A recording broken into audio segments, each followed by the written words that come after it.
The digital world moves fast, but real growth comes from real conversations. This is e-Coffee with Experts, where marketers and founders share what's actually working in SEO, AI, and digital growth. Grab your coffee and fuel your mind as we chat with top minds about their wins, struggles, and lessons you won't find in a blog post. Brought to you by Digital Web Solutions, we bring real talk to help you grow your business, one episode at a time. Let's get started. Hey everyone, Victor here, back again with Coffee with Experts. And today, just because we have been talking so much about how we can ramp up companies, how we can grow numbers, I decided to bring a special guest because we should be also talking about how to optimize your website. Not about SEO terms, but about mobile app interface terms. So let's pretend you have that great website that you've been working around for such a long time, or in e-commerce or whatever, and if you didn't need to put it in a mobile screen, what would you do? Naturally, you would, I believe so, you would hire somebody or you would outsource it to a developer to create it from scratch. But there is a better way to do it right now. We have Nihal Mandanna here. He's the head of growth at MobiLoud. And what does MobiLoud do? They literally just turn your custom website into a native mobile app. But it's not only that. They have way more expertise and solutions around it. And I'm going to let Nihal say the words for me. Nihal, welcome to the show. How are you doing, my friend? Awesome. Thanks for the great intro, Victor. Amazing. Doing very well. And yeah, I think you summed it up pretty well. Here at MobiLoud, we help brands, mostly e-commerce and retail, but we work across different verticals, launch mobile apps with the end goal of engaging with their best customers more directly, cost effectively, and make more money ultimately at the end of the day. That's the goal for everybody. It's exactly nice for you to say about that because sometimes we're here like we want to say that it is about the money, but some people don't. But it is. We live in a world where it all is all about the money. So why not say it out loud, right? Exactly.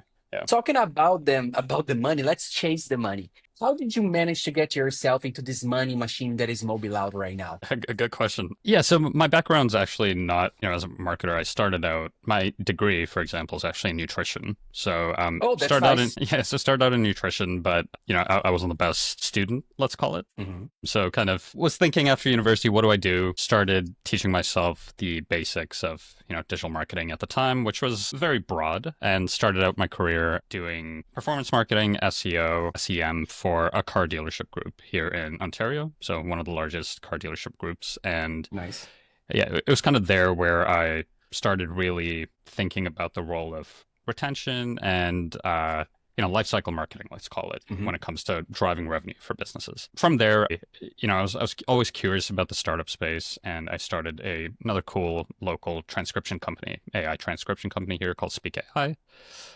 There I was leading mostly their content efforts, and what I'd done there was scale their traffic, scale their signups, and just help them build their market position. Yeah, and then from there, worked in e-commerce for a year at a cool brand here in Sticker U, based in Toronto, and ultimately ended up in this role at MobiLoud, kind of at an inflection point of the company when we were moving from a very horizontal tool to a tool focused largely on e-commerce and retail. So I kind of stepped into this role to help them bring the value props and the product to this group of target customers. And you've been mentioning that you've been through several things already, and I've been through the same, worked at several different cultures, people, products. I don't know what else to say. I have been through it all just like as you did. So how did it all shape the way you think right now, the way you behave right now, the way you do things right now at MobiLoud? Yeah, it's interesting. I was actually just talking to a friend about this over the weekend, where when you start in the workforce, for example, I think there's always this debate, right? Oh, do you become a specialist and go really deep into one topic, or do you become more of a generalist or jack of all trades and know a little bit of everything? And I guess I personally, maybe because it's who I've ended up becoming, I found that having a generalist mindset but with, call it, specialist skills, at least in one or two areas, makes you a very effective marketer and a very effective, call it, business leader, because you get, your thinking's different. Like if all you do is email marketing, you can be a fantastic email marketer, but maybe you know nothing about SEO, right? So even when talking to your peers, talking to your team, maybe you don't give it the respect it deserves, even though, when it comes to marketing engines, everything plays into each other, right? You kind of need paid ads, you need SEO, you need lifecycle marketing, and you need sales, right? So it's like, if you can understand all parts of the business, I think you just end up becoming a better professional, and people prefer working with you, right? No one really likes a know-it-all. That's it. Yeah. Talking about know-it-all, you actually hit a very deep issue in my mind because I remember when I was an intern, I took my 2 to 3 internships as, I don't know, an extension from high school. Mhm. So I wasn't taking it very seriously, And then the concept that I was getting, the image that I was sharing across the room was that I was a know-it-all who wasn't interested at all in learning the ins Yep. and outs of a company. And that's when you said it perfectly. That's when I noticed that first of all, I was nobody. I still am so, and I will forever be in the vast immensity of the universe.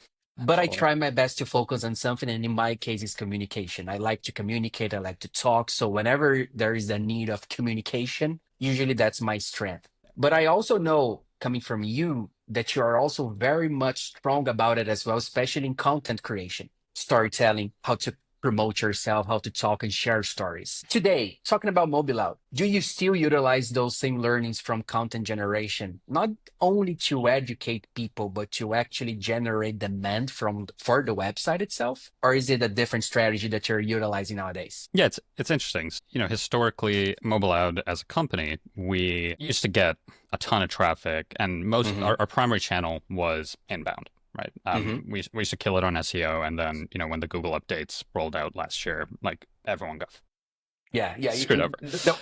We know the word that you were gonna Yeah, say. Don't worry, everybody will so say it with you. exactly. So, I think it was really an interesting time both for the business and probably even for me when it came to think about what actually, how do you build that moat when your primary channel basically gets wiped out, right? Mm-hmm. So it kind of forced us to rethink how we do content, 'cause especially sometimes when you do SEO content, right?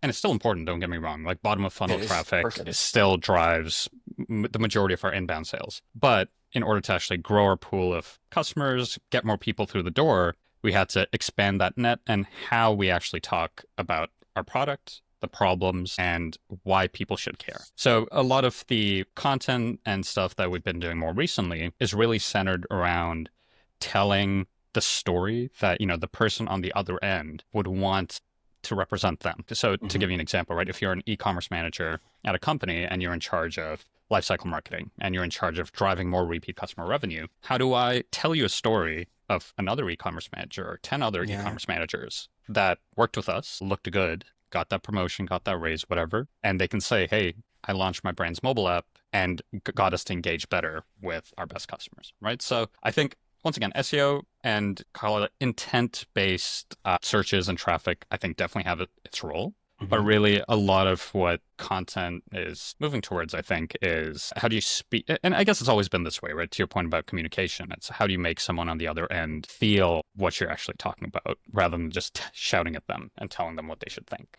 Setting this apart, then, the first question that I even brought to myself when we booked this episode was, well, how does MobiLoud differentiate themselves from the other app builders out there? Mhm. Especially, I think I never did it myself, but I'm pretty sure it's not going to be hard to find a thread on threads talking about how to utilize AI to build an Mhm. app for your website. So I imagine there's tons of noises right now that it's hitting you from all different directions and you need to filter them out because otherwise you're going to go crazy, right? So many things being developed every single day, so many concerns. But I'm sure, especially with the success that you guys have, that you managed to break through the competition and stand yourself out across the Mhm. crowd. How was it? And what are the things that you're currently doing to make sure that this is still ongoing, that battle is still on your side? Yeah, that's a great question. So we are platform agnostic, right? So we can actually work across any tech stack. The majority of our business currently, not majority, say 40%, 50% is Shopify businesses, right?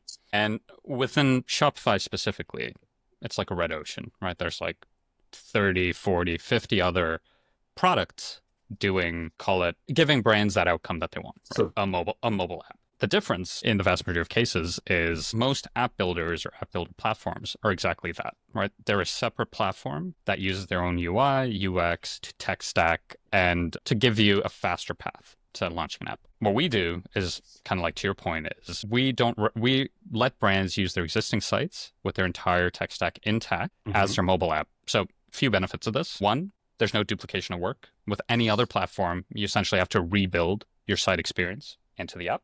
Two, you're often limited by what these platforms allow you to do because in terms of integrations, for example, let's say you have a loyalty program on your website that works. If the app builder doesn't integrate with that loyalty program, you're out of luck, right? So we've switched over like tons of competitor apps, for example, where their website had all the features, all the custom code, all the nice design, and their app was like a Redux version of their site, right? So not only were they stuck managing two separate platforms, they couldn't even offer that full experience for their customers. And then the third piece really, it's not really a tech differentiator, but one area that we really focus on, and I think it's probably going to happen across the board. You already see it even with larger companies is, I think is AI and outsourcing, like all these different factors, right? Remove the product moat where, like to your point, someone could hire an overseas team paired with AI and duplicate your product in a month or two, right? And you see it happen all the time. You see it, you'll have teams in other countries like basically undercut you, copy your branding, whatever it is. Totally fine. I get it. Business is business. So how do you set yourself apart?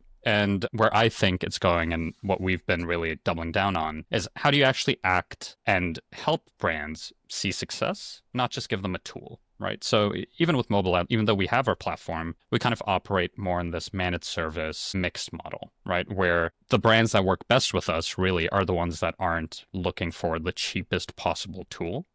They're looking for a growth partner, right? That's actually there to show them how to be successful with as little work from their end as possible, right? And I think long term, that customer success piece is really what's going to keep your customers around, right? Because just, I guess to wrap this section up, like as a marketer, I think previously I had a very siloed view of what really goes into making a company successful, right? Where I was like, hey, I could just be the best marketer, drive a ton of inbound, close, help our sales guy close 20, 30 leads a month, and that's good enough. But what you end up realizing is customer success, for example, people sometimes don't view it as important.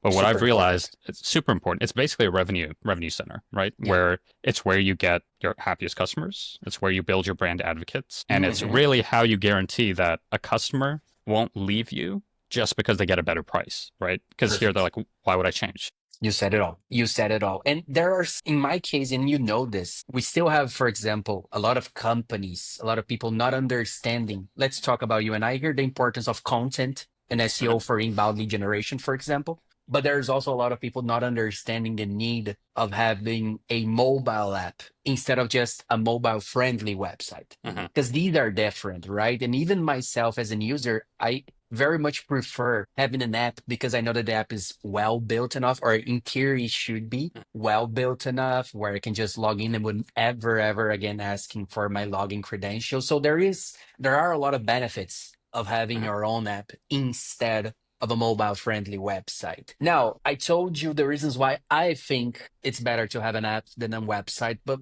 why don't you run us through those same benefits and why companies should spend more time, effort, money, and even talking to you to have a mobile app instead of a mobile friendly website? Yeah, it's interesting. I think there's a little bit of region bias, I suppose, right? Where I think when you look at maybe Europe and the eastern part of the world, apps are a big part of life, right? So we have some customers where, they're, let's say, in the eastern part of the world, and the app is their primary channel, right? Like their website is secondary. While in the West, like North America, Canada, the app is often the secondary channel for brands, right? And I think a lot of marketers and a lot of brands, there's always this idea of channels and launching things are only worthwhile if you get 100, 200,000, 50,000 people using it. But what we've seen is the main value prop of launching an app for brands across every vertical is it's honestly like one of the easiest, cheapest, and most effective ways to connect with your best customers, right? So when you launch an app, you're not doing it for everyone, right? You're doing it for 5, 10, 15% of your audience who really want just a couple of things. One, they want easy access back into your brand. Like if you love a clothing brand, you're doing more than just shopping, right? Like when you associate yourself with a brand, it kind of becomes a part of your identity to some degree. And it becomes a part of your hobby. Maybe when you're bored, Like I know people who have like streetwear brand apps on their phone, right? They're bored at work. They're like, what new sneakers can I grab? They don't necessarily buy, but maybe they add stuff to their wish list, and then a month later, they come back and buy again. In my case, it's AliExpress. I spend hours in AliExpress just surfing. Like, what do I need for next month? Next year, Once my exactly. no next month. I Next go month. in the short term way. So next month, what do I need to buy once my salary hits the account that I know that I can spend around 50 euros in Yeah, China? That's what I do. So absolutely. And I get what I you're saying. think it's really interesting too, because if you're a brand or a business with repeat usage, brand loyalists, and in general are just looking for, how do I bring this 5-10%, of my top customers? How do I bring them back once, twice, 3 times more frequently? Push notifications on top of just having an app Yeah. is so underrated and undervalued because, I think it's not something people think about as a channel. It's just so ingrained in our day-to-day lives that people are just like, push notifications. Who responds to push? I don't respond to push notifications. But once I again, am alerted by them. exactly. And once again, it's channel preference. You might not like push notifications the same way I don't like SMS. But if I do prefer push notifications, why wouldn't you give that to me, right? If you care about me as a user, as a customer, give me my preferred channel, and I'll probably reward you for making it easy for me to re-engage with you, right? And an interesting stat, just to give you an idea, right? There's always this 80-20 in any business. And we actually just recently put together a benchmark report using some data from some of our customers. And what was really fascinating was across verticals, cosmetics, wellness, fashion, a tiny portion of users that ended up using the app drive like an outsized percentage of revenue. So in one case, we have a fashion brand, 2% of their entire user base is in their app, but they drive 22% of all company revenue, right? Wow. So 10x per customer. That's so much. It's crazy, incredible right? ROI. And it's like they're basically reaching this 2%. And the fascinating thing is app usage. Like to your point, it just becomes, there's an organic portion where, okay, people just use it. They're like, I'm bored, I'm going to tap it. And then there's people that use it when you remind them through push, for example. Mm-hmm. So, okay. And then you see, because whenever we're talking about push notifications, the first thing that comes to my mind is back in Brazil, I think around COVID, some brands started experimenting with the text on the notifications. Mm-hmm. Because it's such a limited amount, right? Depending on the OS. Let's talk about iOS in my case. You have just the banner with the title and the subtitle. Some companies were making jokes with the limit. So, an example, let's pretend this is AliExpress. So it would be new products as a title, and then the subtitle would be something like there are some S, and that's the notification. There are some S. The notification itself would be there are some awesome, I don't know, something to play with the word. There are some awesome things for you to try, but then a notification would just be like S. There are some S. And then you would click, it's fun, it would drive brand awareness, people would laugh on the posts about it. So you can play with the notifications. It doesn't have to be something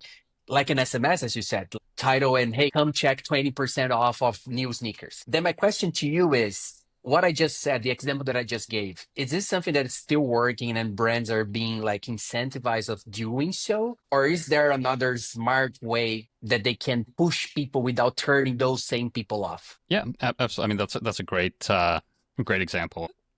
When you talk about retention channels, especially for e-commerce and retail, I think there's usually 2 main ones that brands are sold. Most people talk about. There's email and there's SMS. Usually the two, maybe if you have a retail presence, there's something with direct mail and stuff as well. Or even if you don't have a retail presence, direct mail is pretty strong. Push, the benefit of push, the way I describe each of these channels is email is really good for broader awareness, education, selling, but it's more long form visual, and with spam rules, deliverability rates, things like that, the odds of the right people seeing your email all the time are like quite low. Of course, email is still a primary channel for most brands, and it should continue to be, but you are missing out on a chunk of traffic through email. SMS, it's fantastic, but it's largely it's not. It's not anymore. Well, or it's it not has never been. Maybe not in North America or in Europe. True. Yeah. So like North here, for America, example, I think, so to your point, right? SMS is very transactional. The benefit of SMS is if you have the bandwidth and the internal strategy to build a plan around using SMS more as a two-way street, I think that's where the value comes in. But once again, the costs ramp up, right? So when you look at brands, it's usually like massive email list, lean SMS list that is highly converting. And then push, the benefit of push is A, it's free. B, it kind of lives in this middle ground where because it's free to send and because the type of customer you're reaching tend to be your brand loyalists, you can use it as both, right? You can use it to be funny, engaging, more of a brand building play, but you can also use it to drive sales. And the interesting thing is, like to your point, even when you're being engaging and funny and not really trying to sell, it still drives sales because now people are just reminded that, oh yeah, like I have this brand on my phone. Let me see what they have, right? So we have like some customers that, let's say they work in sports, right? They sell sports apparel. They'll send like sports facts, right? Oh, on this day, this thing happened, right? Or, hey, did you watch the game this weekend? Right? Literally that, right? And that'll drive sales as well, right? So I think really when brands think about channels, you can think about channel preference as well. People have their preferred channels that they like to use. For some people, it's your website.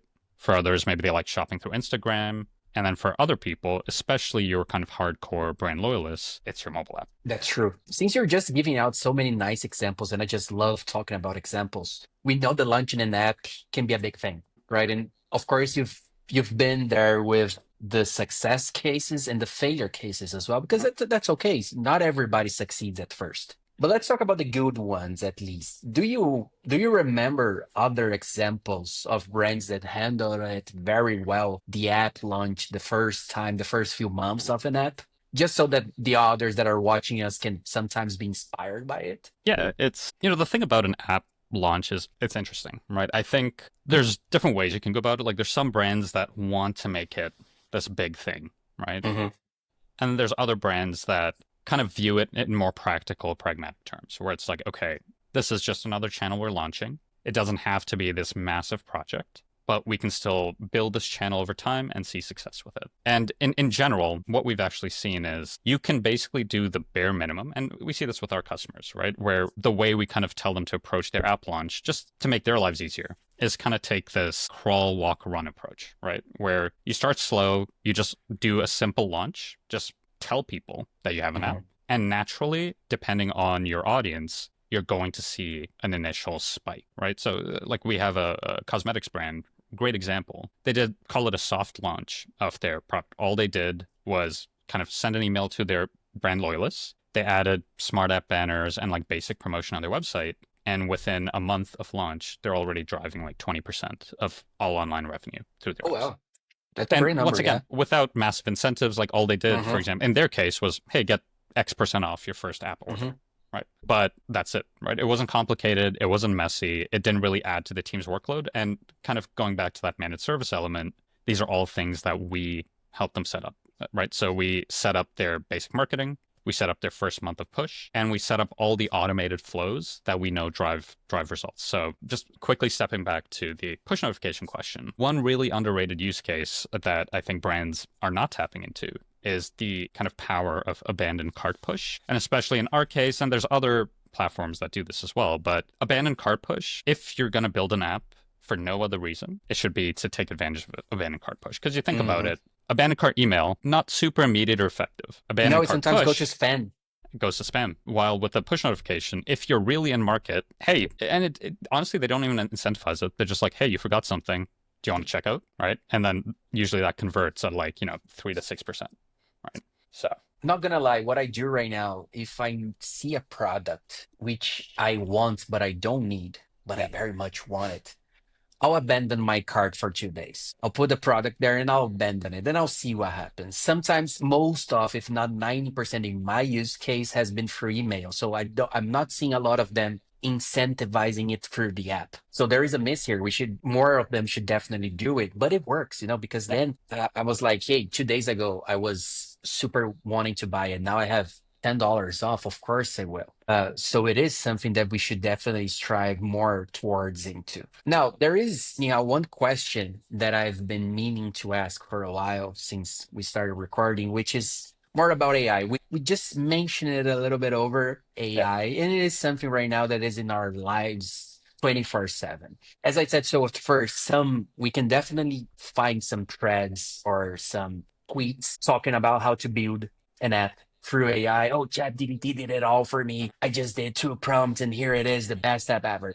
We know that that's not the case because, especially talking about MobiLoud, I know that you guys do more than just building the app. You help go to market with it. You help position it. You help talking to the App Store and the Google Play Store. So it's way more than an AI could do. But I'm sure that you're utilizing AI in some degree for some tasks or the others, or even putting it in your app, in your services. Asking you this, how is it AI right now at MobiLoud? How do you feel about it? And what's the expectation towards the future for AI? Yeah, it's funny because we always joke that, hey, should we ride this AI hype train and just start branding everything AI? Did But you see, I'm sorry to cut you, but did you see the screen protector optimized for AI? A screen protector for the iPhone with the branding in the box, optimized for AI. Screen interesting. protector, no, the Yeah, plastic, the maybe glass that's their sheet. Amazon optimization, right? The keyword Must optimization. be, must be. That's Yeah. must be it. But okay, go on. Sorry to interrupt. No, no, all good. Yeah, I mean, it's interesting, right? So even with an AI, right? There's like this talk of agents, for example, right? Like, how do you build more intelligent AI that can actually action on and do tasks for you? And I think at MobileOut, there's maybe two sides of this, right? There's AI's use as a marketer and in your kind of day-to-day work. And there, I think it's helpful when it comes to shortening time to outcome, right? Where it's Mhm. like, okay, now I'm just more efficient with going from, say, customer conversation to insights to marketing copy or a case study. But there's still a middle ground where I need to edit it. I need to make sure it has that flavor, right? It's not just bland, repetitive copy. And then even in terms of workflows for the team, a lot of the success work we do, once again, we do use AI to just speed up parts of the process, right? Things that Mhm. are more like repetitive, manual, things that don't necessarily need a person on the other end of it, or that people don't like doing that role. We remove that piece so that people can focus on higher level work. On the product side, where we really think that simplest application of AI is really in terms of push optimization and creation, right? And that's one of the big features and releases that we're working on. It's just AI driven push, right? So could you have a push notification system that takes a look at your website, takes a look at your campaign calendar, and basically sends you, hey, here's your month's worth of push. Now you just approve it and it gets scheduled for you, right? So this Very way, we're nice. removing all friction from you actually using the channel so that, you can, because most teams, especially in e-com and retail, are very lean, right? They have Mhm. 200 things on their plate, but we still want to see them successful. So Cool. how do we make it easier for them to use the channel and see the success that they want to see? Awesome. That's actually, I never thought about AI helping with push scheduling. That's very interesting. That's a very interesting use case. Look, I left the most important question to the end, and for those that stuck around with us, if you go to the description down below, you're gonna see everything that we've been talking about. Nihal's profile. And if you go to his profile, you're going to notice that he's also a consultant with his own firm and his own website. And the question is all about this. First of all, thank you for everything, all the insights that you shared thus Of far, course. talking about the market and mobile out. But as I said, the most important one, a squirrel took your snack while you're taking a picture during a hike. Mhm. Was that it? How? Tell us about the story, please, because Sure. for me, people will It, want to know why. that's so funny. I haven't updated my personal site in like 3 years. Okay, so it's But an old it's story. it's a little dated. Yeah, I just did my first hike in Vancouver. Absolutely destroyed me because me being the I feel the same. like I was like, oh, I'm so fit, like I'm gonna kill this hike, and then do it. I'm like dying on the top of this hill. Sorry, I not even know. even the peak, man. Like not even the peak. I was No. halfway up the mountain. And then yeah, I was taking this picture with a friend, and on this kind of overface, there were friendly squirrels and chipmunks because Nice. people would always feed them, right? So Of this course. one squirrel, or actually it was a bunch of them, went into our bag that we left on the ground, grabbed all our trail mix and dipped. And we're like, and so basically I went the rest of that hike running, like my blood sugar was like running low. And I was like, oh my God, I'm going to die Oh on this my. mountain. But they had an amazing Thanksgiving, I They had imagine. an amazing Thanksgiving. Exactly. You see, So that's what's all about. yeah, You made a family of squirrels had an very amazing happy. feast. So kudos to you. Thank you. Kudos Thank you, to you for Victor. being an amazing guy with that. Well, Nihal, this is the time that we have. As I said a minute ago, very much thankful for everything you just shared. So thankful for all the insight and how you open up my mind in regards to pushing AI. That was my first time listening about AI with push notifications, and it does make sense. It makes a lot of sense actually. For everybody that has been watching us, we do have several marketeers, owners of their own business. So I'm very much sure that we'll check the links in the description down below, everyone, right? And talk to MobiLoud about making sure the transition between desktop and app will be the best ever. But alas, this has been us. And for the last time, thank you. Just thank you for being an amazing guy. I hope to see you in the show in the future to talk more about how things have changed maybe a year from now. It's always a Absolutely. nice thing to do. Yeah, But thanks so much, alas, Victor. This was fun. yeah, this is it. Thank you, everybody. Catch you in the Thanks, next everyone. time.